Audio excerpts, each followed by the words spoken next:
If you're fighting a pull, the good news is you've got half the problem solved already.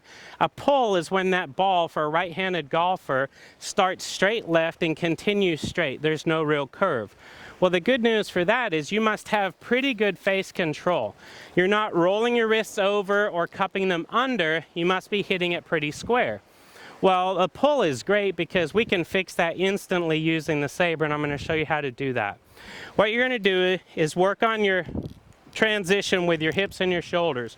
So as you go to your backswing, you're going to put the Saber over your shoulders like this, and then what I want you to do is simply work by leaving your hips here and teetering your shoulders under, right? This is like a rib crunch. So what you do is you take your normal posture here in front, you rotate back, and then before you do anything with your hips, teeter your shoulders. And you can hear the timing mechanism in the Saber roll all the way over. So what this is going to do is it's going to start to build a different sequence.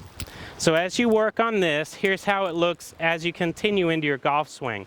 So you work it back here to the right, and then you teeter your shoulders under, and then you complete the rotation.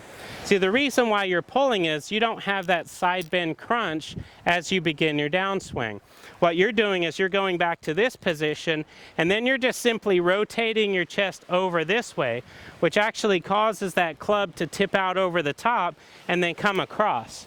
But like I said, you've got half of it solved. You're not manipulating the face, which is great. Don't worry about doing anything with the hands.